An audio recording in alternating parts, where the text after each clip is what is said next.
boxing. Man, shut the door, sit down, clean your ears, and stop listening to what your mama needs you to be doing right now. You're gonna listen to the Boxn podcast. Man, okay. Hit it.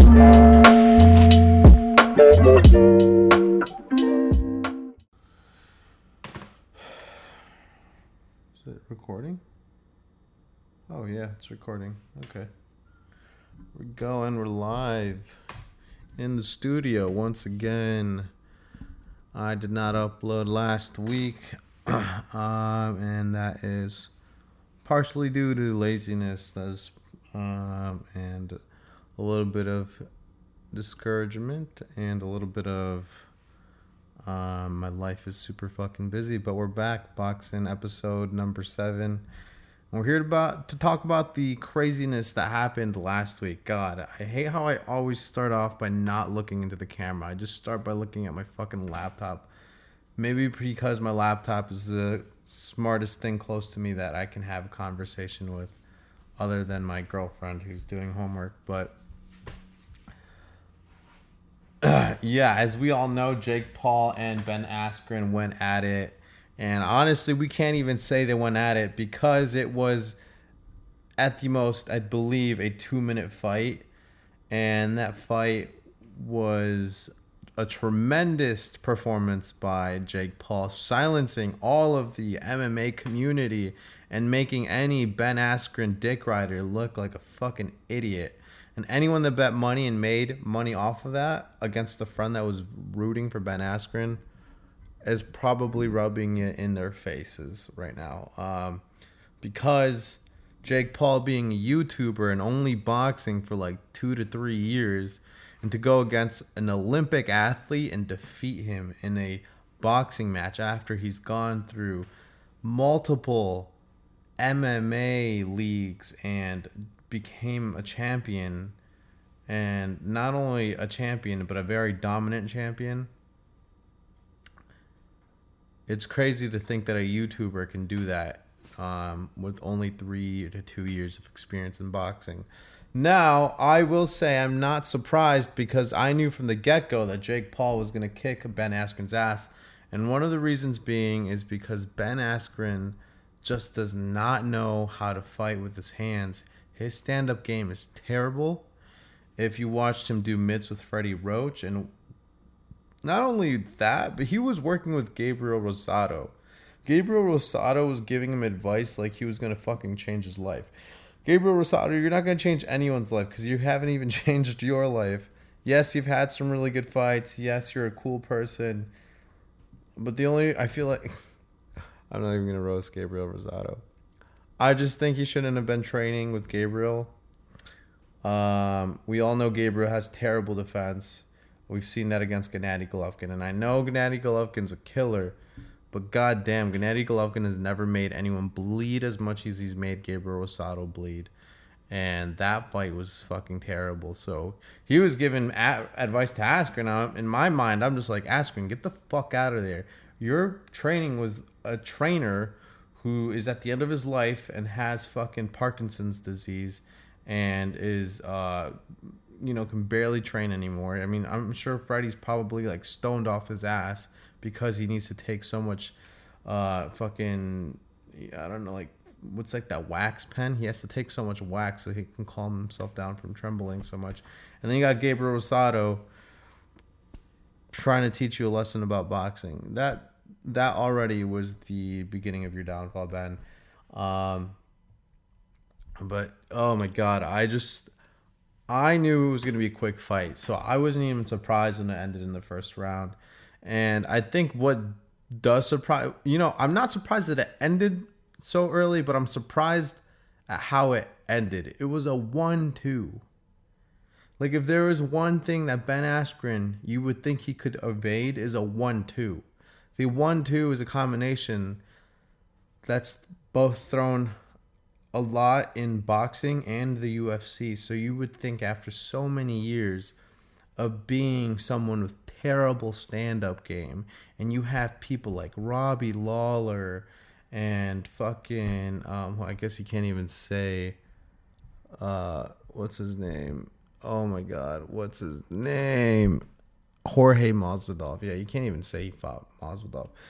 But we all know who Ben Askren has fought, and their striking ability is way superior compared to Jake Paul's. So you would just think that Ben Askren could evade a couple of 1-2s at the beginning of the first round, because that's usually what people start with.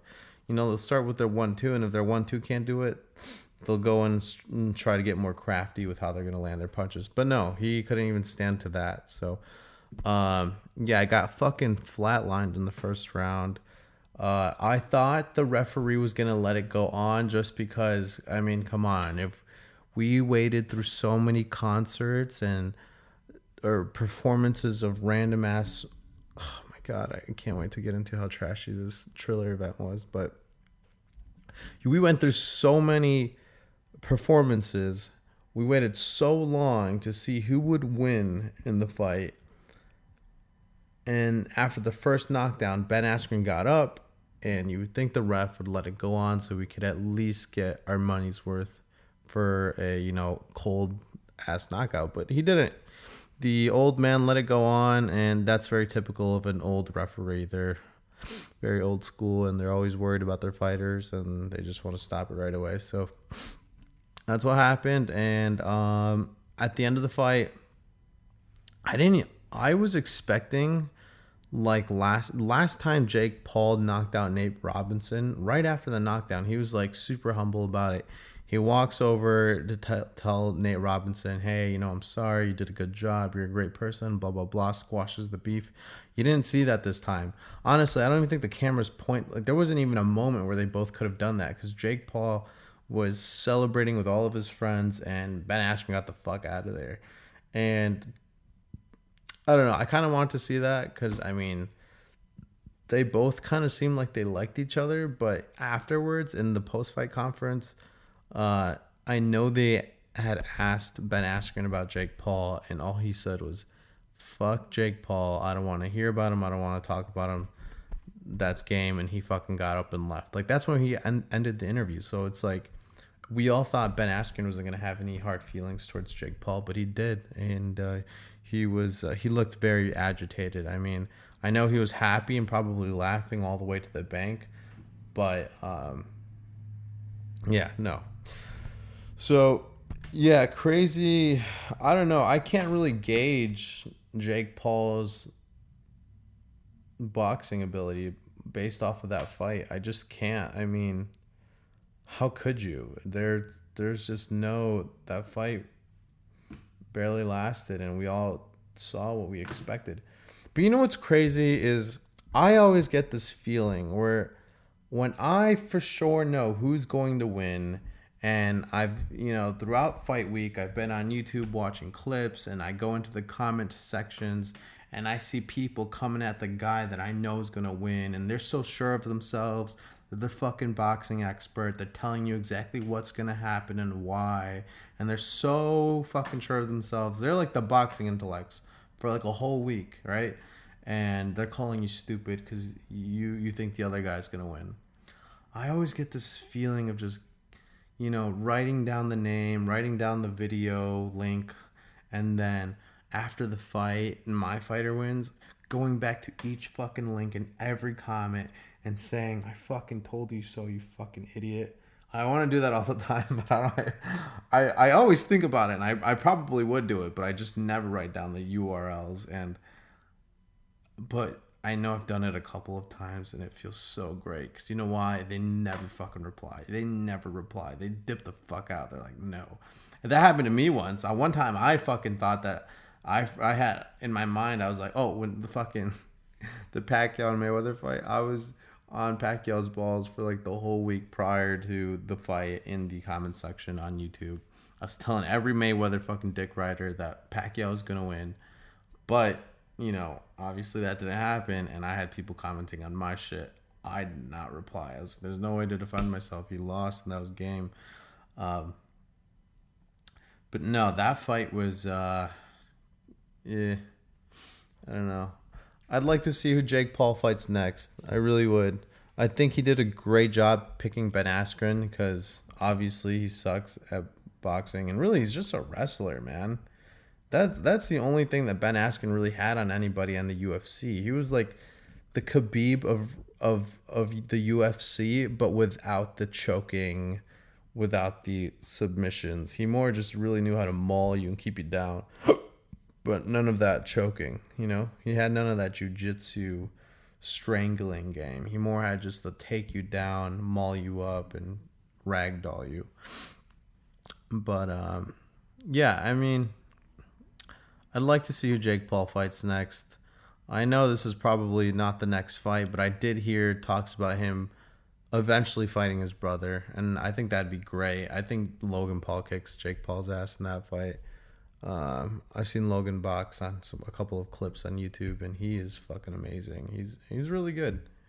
I'll give it to that. I'll give it to the kid. Well, I'm not saying that Jake Paul's not good. I think that when you get in the box, like I've been in the boxing ring and I thought I was good, and then I box somebody that is better than me, and then I'm just like, oh man, like you just like you sit down and you like after the fight you'll like sit down on the side of the ring and you'll start cleaning up your nose and you really start thinking about how there's levels to this game, you know. Even like with the simplest of things, like you think you learn how to land a clean jab on somebody, and then here comes another fighter and you can't land one fucking jab on them. And yeah, that's basically with that. But the fucking event itself, Triller, I will give it to you. You know how to throw an event. I think you have all the pizzazz. I think you can. I think Triller does a really good job at taking a lot of pizzazz and putting it all into one event. But it is fucking random, dude. Because I was watching Justin Bieber, was watching Doja Cat, I was watching the D'Amelio sisters hand belts over to the fucking fighters. And not only just handing the fighters the fucking belt, but holy shit, was that belt the ugliest belt I've ever laid eyes on. I swear I could buy a nicer looking belt at the fucking dollar store. That belt looked like ass. I would never want that wrapped around me. I to be honest, I'm so surprised that the fighters even wanted the belt wrapped. Like I almost feel like that Triller belt lowers your stock value, like as a fighter, because that belt was fucking disgusting. Get it out of here. If they start counting that as like a championship belt, get it the fuck out of here. And it's just so funny because they had the D'Amelio sisters putting the belts on the guys. They did not want to be there. If you look at their faces, they were confused. Like even they were wondering, why the fuck did this company pay me money to fucking put these belts on these sweaty ass men? And oh my god, it was just fucking stupid. So we had Justin Bieber. I don't know if you guys have noticed this, but like towards the end of Justin Bieber's performance, he had thought he finished, you know, because he wanted to get the fuck out. And the next song or the next beat to his song started playing. He's like, oh shit, he already had started saying bye, and he had to get back into performance mode. And Doja Cat, fucking Snoop Dogg. And we'll get into Oscar De La Hoya in a bit. Ice Cube's a fucking old ass man, dude. Get back in your fucking bed, bro. Go to sleep. It was fucking. He should have been asleep by that time. Who else performed? My god. I don't know, some other fucking people. But and here's the thing: is like all of those people are really cool. I'm not saying Justin Bieber's not dope. I like the kid. You know, he likes boxing. He boxes himself. I've seen him box. He's a pretty good kid. The D'Amelio sisters, you know, they do their things on TikTok. They're fucking famous. They make a shit ton of money. Doja, the fucking Snoop Dogg, Ice Cube, you know, they're fucking legends, right? But it's just so random, you know? Like, I'm sure it's cool when you're there in person and you're seeing all these wonderful performances in between the fights because, you know, when you're waiting for the next fight to start, all you're really doing is going to the bathroom, getting another drink, getting some more food, talking to your friends about the next fight. But when you're at home watching it from TV, you're almost confused. You're like, why the fuck am I watching Justin Bieber at 11 p.m. right before I'm about to watch Jake Paul versus Ben Askren, a UFC fighter? I don't know what it was. It was just like it was so much. It was such a circus show. That's what it was. It was a fucking circus, and I think the reason why it really truly bothered me is because it was just.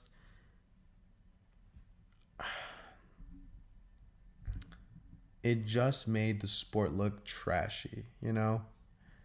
And I want you guys to understand this in my perspective is because I know a lot of the people that box, you know, we're not really civilized people. We fuck around, we say dirty words, you know, sometimes we're cruel to each other. We're boxers, right? We're not the fanciest or the straightest of people or whatever you'd want to call it, but god damn, to see Snoop Dogg just and Oscar De La Hoya get, you know, to see Snoop Dogg get Oscar De La Hoya as high as he was, and that be broadcasted worldwide, where people are just hearing about boxing for the first time ever. You know, they're coming in to watch Jake Paul and Ben Askren. Like, the only reason a lot of people are watching the fight, it's not because they're boxing fans. It's because they know Jake Paul and they're interested to see what the kid can do and if he's going to lose. So you got like a whole nother side of the world watching boxing for the first time ever because Jake Paul was able to pull him in. And it is giving the worst representation because everyone also knows who Oscar De La Hoya is, right? And so when you hear Oscar De La Hoya saying stupid shit while commentating, it just makes our fucking sport look retarded. Oh shit, probably shouldn't have said that. That's a no-no. Anyways, it just makes our sports look stupid. All right, it makes our. I can't even talk. I don't even know. I was so embarrassed. Like, he was just saying USA, USA, USA, or USSA or something about that one fighter. He kept yelling out instructions really loud so that when the fighters were fighting, they could hear him. I mean, a lot of people are going to say, oh, Oscar De La Hoya was just passionate. Dude, he was high as fuck, and he wasn't smoking weed. He was doing cocaine, okay? He wasn't smoking weed. Weed doesn't pump you the fuck up like that does, all right? Weed chills you out, makes you laugh at everything. Cocaine gets you fucking hyped up, talking over everybody, and it makes you think like a fucking idiot. When I smoke weed, fuck, I don't even know if I should be saying that. When I fucking smoked weed, I smoked weed. Fuck it, that's it. My employers see this. I don't know. What are you gonna do? But when I smoke weed, that's nowhere near what I feel. I've smoked weed. I mean, not a ton of times, but I've smoked it a handful of times, and I've never felt as amped up as Oscar looked. And God, I hate to call Oscar out, but you just looked like an idiot, man. You're like, I'd say that right now, Oscar De La Hoya is one of the key holders in boxing. He just looks like an idiot. But, I mean, whatever, man. I know he was just having fun, but when he was commentating, I don't know who it was, but whoever came to get their boy and took him off the fucking microphone, they deserve a pay raise. Because, goddamn, dude, you tarnished the fuck out of Golden Boy Promotions. You tarnished the fuck out of boxing. You tarnished the fuck out of your legacy. Looking like an idiot. Like, we all knew you were a fucking high druggie. But for you to go out and display it on the fucking, on a platform like that in front of millions, God, you fucking idiot. That's my rant, and I had to get that out because I've just been thinking about it since the fight. But yeah, that's just how I felt about that event. I mean, I'm not saying that I'm not hating on Jake Paul. I'm not saying that I'm mad that he's boxing and that he's getting so much notoriety, because I'm happy for the kid. I've been seeing a lot of boxers post videos about how they're jealous that how they're on their 12th fight and they're still not making as much as Jake Paul's making on his 3rd fight. Bro, it's because the kid has a fucking name, dude. The kid has worked hard outside of boxing so that when he goes into anything that he wants to, he's already at a higher level than what newcomers would come in at, right? So you can't say this kid didn't work for it. Yes, he didn't get his notoriety that he has today, the way y'all are doing it, but he's gotten it the way that he did it, which was a much smarter way to do it. So don't fucking hate on the kid. If he's making money, fucking give him props, all right? I think that's the shittiest thing about boxers is they get so fucking jealous over somebody making money, and then they want to demand money. The only way you're gonna demand money is if you have personality, if you have skill, and you have a good fan base going. You got to learn to market yourself. You can't just be a fucking asshole, and just because some YouTuber is making more money than you, come in and try to demand the same amount. Like, dude, get the fuck out of here. If you're not making numbers, then it makes sense, you know? The fucking proof is in the pudding. Meet with your promoters, meet with your network, and count out the numbers. And does it make sense to be paying you as much? Boxers already get paid more than UFC fighters do. Now quit fucking bitching and let it roll the way it's gonna roll, you know? Everyone's trying their best. Do you know how many boxing promoters are out there? You know how many television networks are out there with boxing events? You know how many fucking managers are out there? And boxers trying to start their own promoting companies, and there's just so many fucking here and there and over here, and let's do this over there, and the boxing platform is fucking, it's spread thin. So I guess what I'm trying to say is just quit bitching, you know? Let the money come, all right? If you deserve the money will come. Trust me, I've seen it before. But no, yeah, I'm happy for the kid. I mean, he's making fucking money in a sport that he's barely spent like a quarter of his life in. So, good for him. Make that money, and I guess it's been good for boxing. I don't know if that's true or not, but I guess it's been good for boxing. Who knows? Maybe this is the beginning of a new era in boxing, and you know, once the YouTube fandom dies off, we'll have, you know, normal boxers back up in there, and then our sport will be what it once was in the fucking 80s. But yeah, guys, I don't know. That's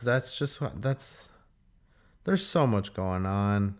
We got exhibition fights. We got celebrities fighting. We got YouTubers fighting actual real fighters in the UFC. We got UFC fighters fighting boxers. We have, honestly, and what really kick-started all of this is when Floyd Mayweather and Conor McGregor fought each other. After that, it was free game. Everybody's trying to get at it with each other. I have yet to see a fucking boxer get into the UFC ring. That's when it's going to be fucking crazy. That's the one I want to watch. And I've heard a lot of boxers say they want to do it. But one of you fucking pussies got to come out and actually do it, not talk about it. Because UFC fighters, they've been willing. But I guess the only reason they've been so willing is because they know they're going to make way more money in boxing. Bro, someone needs to call the UFC out, honestly. Well, I know a lot of people have already called the UFC out. But someone really needs to come out and be solid. Like, make a documentary on how poorly UFC fighters are being paid and how much more of a risk they take in a sport that involves grappling, choking, hitting, kicking, kneeing, elbowing, and slamming. And they're getting paid less than boxers who just punch each other, and they have 8-ounce gloves versus 4-ounce gloves, and all of their nails are covered, so there's no way they can gouge an eyeball out. Like, how the fuck are UFC fighters making less than boxers? It doesn't make sense to me, especially if Dana White claims that the UFC is the fastest growing sport in the world and is way beyond boxing. And if they're saying that they're making more numbers than boxing, then why the fuck aren't you paying your UFC fighters more? Especially if you guys have way less people under contract than than boxing does, basically contracting every fighter for every fight that they do. Because, you know, a fighter is never really truly under the banner. They're more so contract. I guess you could say that, under the banner. It really depends on how you look at it. But how the fuck are UFC fighters not paid more? It'd be nice. Like, kind of like those documentaries where they call out football for fucking with like the people and the amount of concussions that they get, and how no one ever really does anything about it or like stands up for football players. Why don't they do that for the UFC fighters? Like imagine the amount of concussions they suffer and the money that they're not getting paid, and the fact that they're getting paid to pull off a knockdown. Fighters get paid more. They give them bonuses for a fight of the night when they knock their opponents out or when they do something fucking spectacular. And you know what's spectacular in a combat sport? A knockout, blood, brain damage. That's what's spectacular. That's what makes a fight of the night. A fight of the night is a fight of your life just for an extra $50,000. Meanwhile, you lost like brain cells, A lot of fucked up shit in the sport. Both sports, really. I don't even know who to support anymore. No, I'm kidding. I'd support boxing, but yeah. That's really all I have to say about that, guys. But other than that, I know this week we got some chaos going on at the UFC, man. Jorge Masvidal versus Usman. Sign me the fuck up, guys. I am so excited for this fight. Last time, I think it was like Jorge Masvidal got called in at like a 1 week notice. He had to cut a shit ton of weight in under like 4 to 5, 6 days. And he made weight and he went to go fight Usman. And the fight was good, but it's so annoying. I forget what was Kamaru Usman doing. I know he kept tying up with Jorge. Yeah, that's right. He kept tying up Jorge against the fucking wall and stomping on his fucking toes with his heel.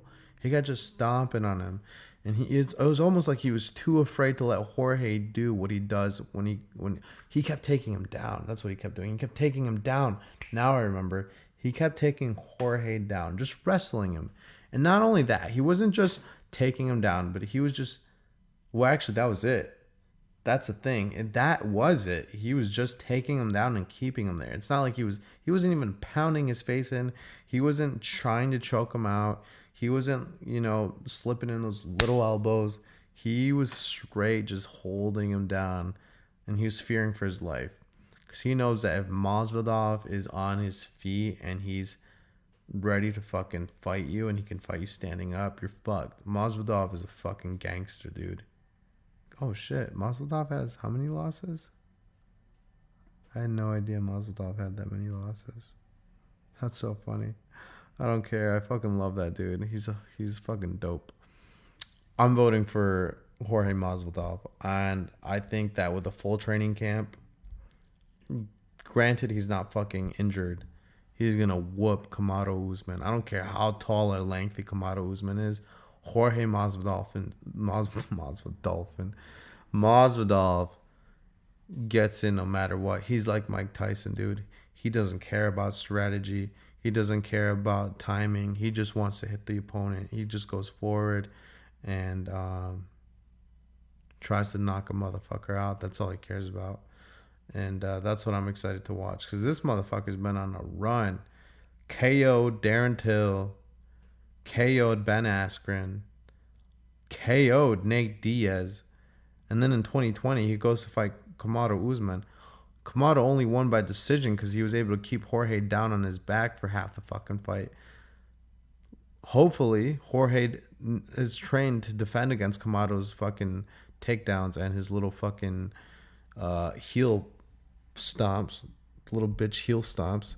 Because that shit was annoying. And there's nothing more that I hate than two fighters piping the fuck out of their fight and saying it's going to be such an intense war and that we're going to be fucking swinging at each other and knocking each other out. But then one of the pussies shows up and just starts holding them down, grappling, and that's all they do. Dude, if you say you're going to give us a fight, quit being a little bitch and go man to man, mano a mano. That's how it's always been for men. Don't be a little fucking hoe and bring it to the ground. That's why when you fight in the street and you guys go to the ground, they pick you back up so that you can stop doing some of that pussy shit.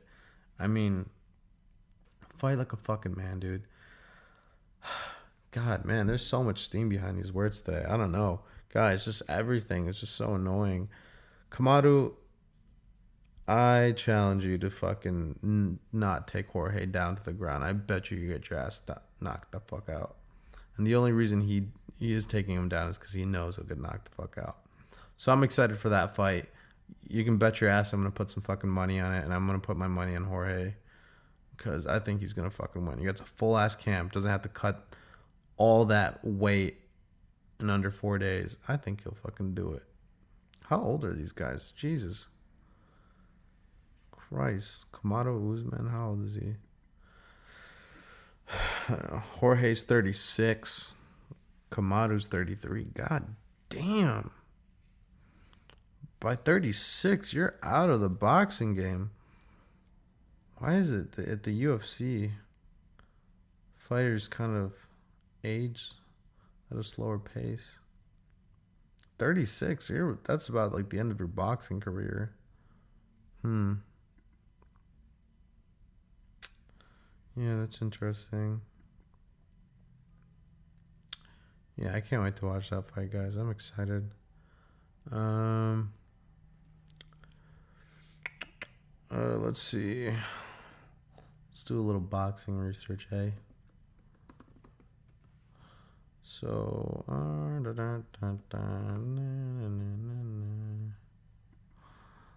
let's see what else.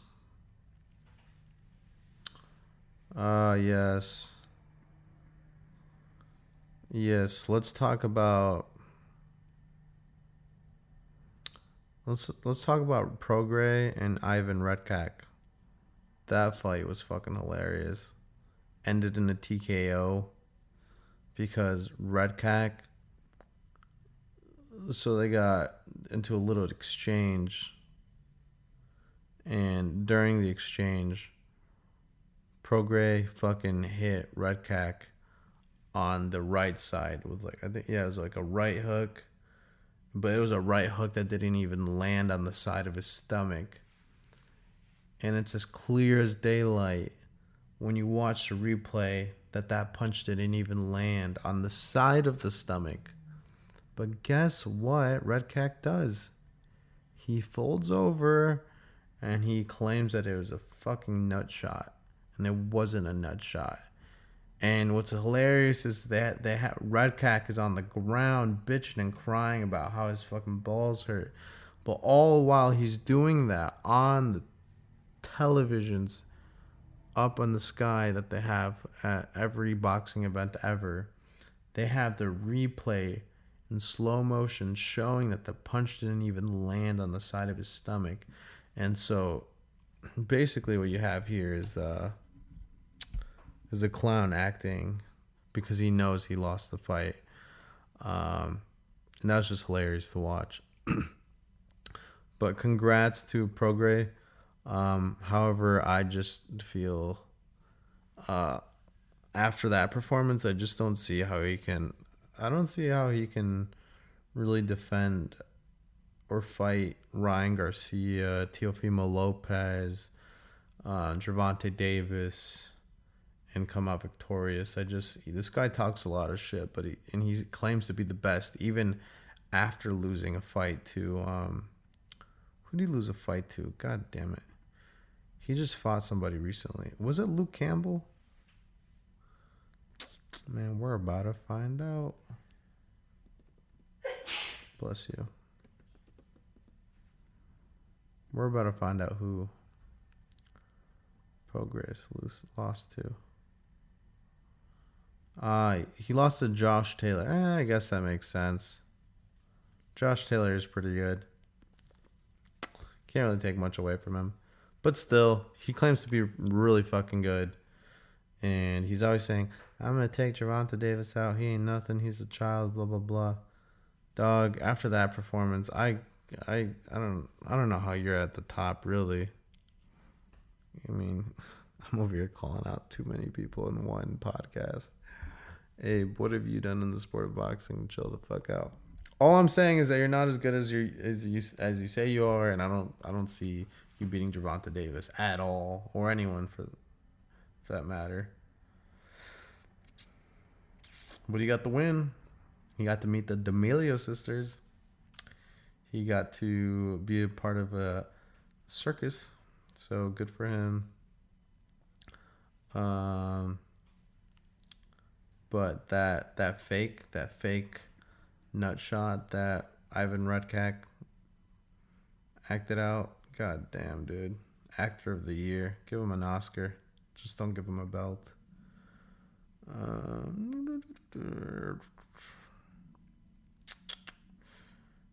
And in other news, I don't know if you guys have seen the new picture of Andy Ruiz that just came out. But he's looking thick and he's looking fit. That boy lost all that belly fat. And I don't know if he lost that belly fat with hard work or if he lost it with some surgeries here and there. But he looked like he did some clipping around the waist because he's looking slim, thick. And he's looking ready to fight fucking old dude. I can't wait to watch him. Yeah, I'm almost like, what if we watched him fight? You know, what if like he got in like really good shape? Like he doesn't even look like Andy Ruiz anymore. Like he starts looking more like an Anthony Joshua, you know, built with the fucking muscles. And you think just because he's so ripped and like in shape, that he's gonna do so much better. But what if this is more like that effect? Like, you know how Jonah Hill's fat and then he's skinny? But really, Jonah Hill's more funny when he's fat. What if it's like the same case for Andy Ruiz? What if like he's just better when he's fat, and when he gets skinny, he just sucks dick at boxing? what if that's the fucking case? Like he's just terrible, and then we're just like, what the fuck happened? That'd be funny. You'd say that, yeah, he's like the Jonah Hill of boxing. No, but the kid looks dedicated, man. I mean, he's always on there. He's always at Team Canelo with Eddie Reynoso training hard as a motherfucker. Something about watching videos and pictures and clips of a fighter training next to Canelo just gives people so much faith. Like when you see Ryan Garcia fight next to Canelo, you're like, dude, that kid is in perfect hands right now. That's where he needs to be. Because this kid has trouble keeping his hands up. His defense, although his offense is fucking amazing, you know, the kid takes chances and he's very fucking quick. But if you're going to learn about defense from anybody, oh my God, thank the Lord it's Canelo. And then you got, you know, Oscar Valdez up in there, and he's fighting against, when he fought against Burchell. Just seeing him train with Canelo gives you so much confidence. You're like, this motherfucker's training next to the face of boxing. He's gonna go out there and win. Of course he's gonna win. And same thing with Andy Ruiz. I see him training next to Canelo. I see his little fucking boy dancing fucking cumbia or mariachi or whatever the fuck you want to call it. I don't know, it's salsa, whatever. But you see his son dancing. You see Andy training in the same gym with Canelo while they're both training. You see Canelo teaching them how to do them uppercuts, you know. I feel like Canelo's always teaching people how to do an uppercut. I feel like that's his thing, you know. Like if he's going to teach anybody something, he's going to teach them how to do the uppercut. And it just gives you faith. And I think that's true. I think when you're training next to greatness, when you're training next to people who actually give a fuck, you're going to be like, yo, I got to start giving a fuck, man. Because all these other people around me start giving a fuck. I'm going to look like a loser. And I think that pushes you to work harder. So, yeah, let's just hope to God this isn't a fucking Jonah Hill situation and Andy Ruiz kicks that other dude's ass. Yo, I got to end this podcast soon, guys. But, look, here's the last thing I want to say. Is fucking... Ryan Garcia is fighting Javier Fortuna July 9th. Crazy. Ramirez versus Taylor Saturday, May 22nd. Crazy. We got Gervonta Davis versus Mario Barrios on June 26th. Crazy. And then we got Devin Haney versus Linares May 29th. Motherfucker, boxing is stacked right now. All right? Don't even bitch about what. Don't you know what? Fuck it. Fuck all the bitching I did about Triller. Boxing is stacked right now, and there's more. I'm just naming a few of those fights that are happening. Oh, look at that. Guillermo Regandel is coming back to fight on August 14th versus John Casimiro. Some Asian dude. That sounds Spanish, though. What's up with this Figueroa guy? Oh, I see. So winner of Luis Neri versus Brandon Figueroa.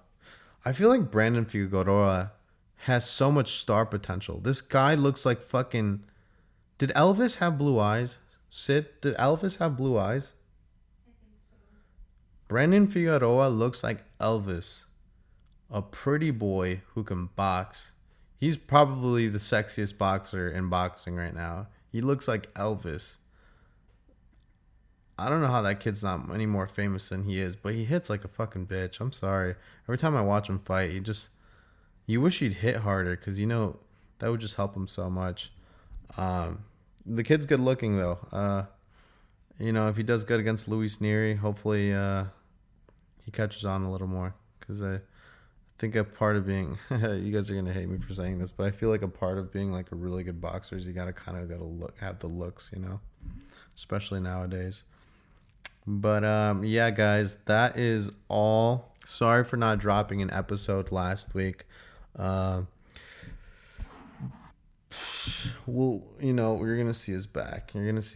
We just took a little break. Really, it's just a little break. Had to kind of comb through my brain a little bit and see where I'm going with boxing. But I do appreciate the small support that we have right now. It's not a ton. It's not like I have a ton of viewers, but I do appreciate the little small support that we got from everybody. And yeah, so have a fucking good week and